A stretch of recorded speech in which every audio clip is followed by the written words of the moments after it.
Hi guys, welcome to vlog with Mahi home.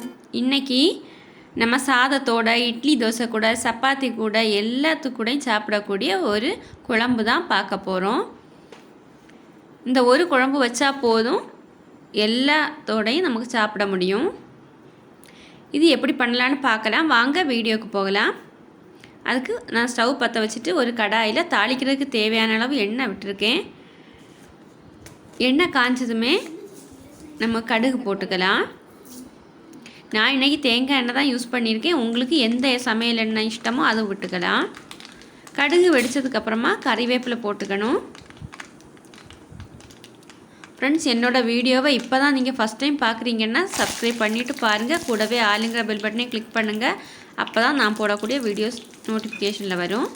கடுகு வெடித்ததுக்கப்புறமா கறிவேப்பிலையும் 4 பல் பூண்டு போட்டுக்கிட்டேன். அது கூடவே 10 சின்ன வெங்காயம் 2ஆக கட் பண்ணி போட்டுக்கிட்டேன். ஒரு பச்சை மிளகாவும் போட்டுக்கிட்டேன். பச்சை மிளகா வந்து வாசனைக்காக தான். அது கூடவே வதங்கினதுக்கப்புறமா 3 நல்ல பழுத்த நாட்டு தக்காளி போட்டிருக்கேன். நாட்டு தக்காளி சேர்க்கும்போது இதோட ருசி இன்னும் அதிகரிக்கும். நாட்டு தக்காளி இல்லைன்னா ஆப்பிள் தக்காளியும் போட்டுக்கலாம்.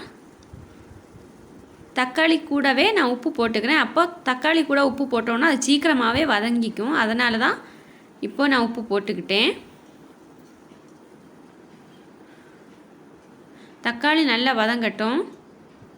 ஃப்ரெண்ட்ஸ், இந்த வீடியோ உங்களுக்கு பிடிச்சிருந்துச்சுன்னா லைக் பண்ணுங்கள்.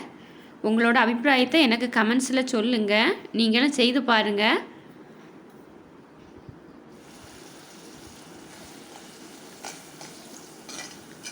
பத்து நிமிஷம் கூட வேண்டாம். 5 நிமிஷத்தில் நாம் இந்த குழம்பு ரெடி பண்ணிக்கலாம். பேச்சுலர்ஸ் ரெசிபின்னு கூட சொல்லலாம். பேச்சுலர்ஸ் எல்லாம் இந்த ஒரு குழம்பு பண்ணினாலே போதும். சாதத்தோடையும் டிஃபன் கூடையும் எல்லாமே சாப்பிட்டுக்கலாம். இப்போது மஞ்சள் தூள் போட்டுக்கிறேன். இது கூடவே 1 டீஸ்பூன் அளவுக்கு தனியாத்தூள் போட்டுக்கிறேன். 1/2 டீஸ்பூன் ரெட் சில்லி பவுடர் போட்டிருக்கேன்.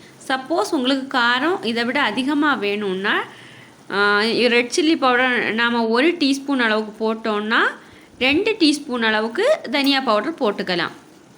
காரம் அவங்க இஷ்டத்துக்கு போட்டுக்கோங்க. இதோட பச்சை வாசனை போகிற வரைக்கும் நல்லாவே வதக்கிக்கணும். இந்த பச்சை வாசனை போகலைன்னா அந்த கிரேவி வந்து நல்லா இருக்காது. இதுதான் இதில் கொஞ்சம் கவனிக்க வேண்டிய விஷயம். மற்றபடி ரொம்பவே ஈஸி தான். இந்த மசாலா எல்லாம் பச்சை வாசனை போகிற வரைக்கும் நல்லாவே வதங்கிக்கணும்.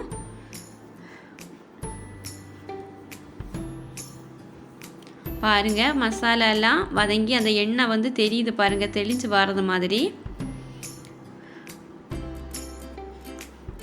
இது ரொம்பவே டேஸ்ட்டாகவும் இருக்கும், ஈஸியாகவும் இருக்கும். டக்குன்னு நம்ம பண்ணிடலாம்.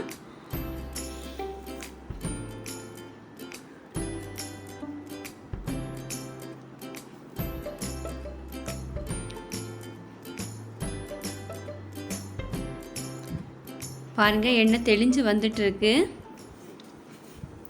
இதுக்கப்புறம் நமக்கு கிரேவிக்கு தேவையான அளவு தண்ணி விட்டுக்கணும். நமக்கு எவ்வளோ கிரேவி தேவையோ அது கணக்கு பண்ணி நாம் தண்ணி விட்டுக்கலாம். கொஞ்சம் கூட தண்ணி சேர்த்துக்கலாம். அப்போ தான் இனி 5 நிமிஷம் நம்ம மூடி போட்டு வேக வைக்கும்போது இன்னும் அது குறுகி வரும். அதுக்காக கொஞ்சம் அதிகமாகவே தண்ணி இந்த நேரம் விட்டுக்கலாம். தண்ணி இனி மறுபடியும் நம்ம மூடி போட்டு வேக வைக்கலாம். இது ஒரு 5 நிமிஷம் வேகட்டும்.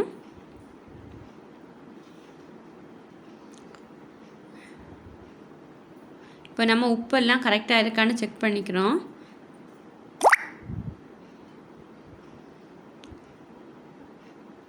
செக் பண்ணிவிட்டு மறுபடியும் நம்ம மூடி போட்டு வேக வைப்போம்.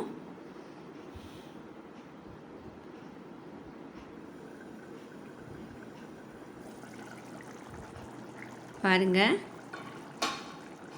கிரேவி ரெடி ஆகிடுச்சு. கரெக்டு கன்சிஸ்டன்சியில் இருக்குது. நமக்கு எந்த அளவு கிரேவிக்கு திக்னஸ் வேணுமோ அந்த மாதிரி அளவில் எடுத்துக்கணும். இப்போது நான் ஒரு சின்ன துண்டளவுக்கு சர்க்கரை எடுத்துக்கிறேன். சர்க்கரையை போட்டுக்கிட்டேன். இது வந்து இந்த தக்காளியோட புளிப்பு சுவையை வந்து நமக்கு பேலன்ஸ் பண்ணி கொடுக்கும். அதுக்காக தான். இது தேவையில்லைன்னா போட்டுக்க வேண்டாம், அவ்வளோதான்.